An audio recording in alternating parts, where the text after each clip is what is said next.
The Minister of State for Education, Emeka Nwajiuba, has accepted the request by a youth support group to contest the 2023 presidential election on the platform of the APC.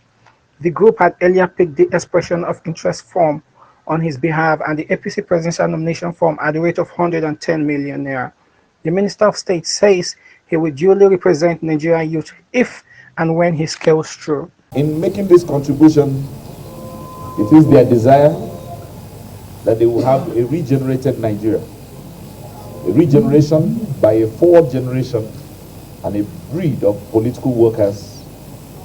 It is that need that has led them to identify me as their chief recruit for the job of molding Nigeria along the collective path of our dreams.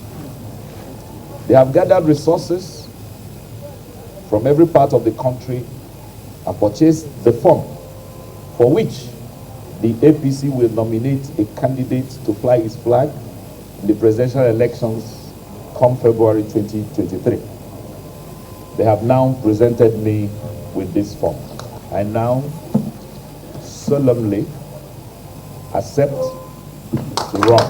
Nigerian youths recognize that they have an opportunity to be at the table, and this is their opportunity. The work we do at the Ministry of Education, of the social ministries that there are, education is at the core of the social, because it deals with human development. The engagement with ASU has been a long-drawn one, based on the 2009 agreement that was signed before we came into government. It is our duty as government to give life to those agreements, which ASU rightly seeks to make sure that the universities that the federal government owns are properly funded. Federal government's funding is very limited, and because of the additional challenges of security, they've had to repeatedly borrow money to finance government. This same borrowing is not available to build social infrastructure.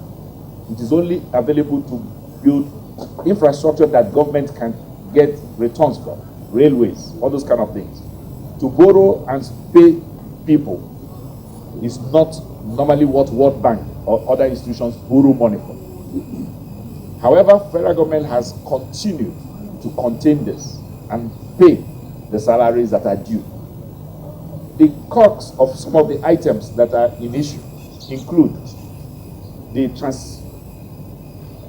use of IPs instead of UTAs. Now, both of them are payment platforms. One developed by ASU, another developed by entities that government had already purchased from in 2013. And they believe that this is not very well suited for their own activities. Government, however, is the only person who pays. And therefore, it is impractical and incongruous to continuously expect that if somebody who is paid a salary continues to dictate to the person who pays him, this is how you must pay me. And this is where this anomaly is. We have pleaded with ASU that if there are any areas where your salary or any their shortfalls, kindly address them within the ambit of IPs, because that's what government has for now.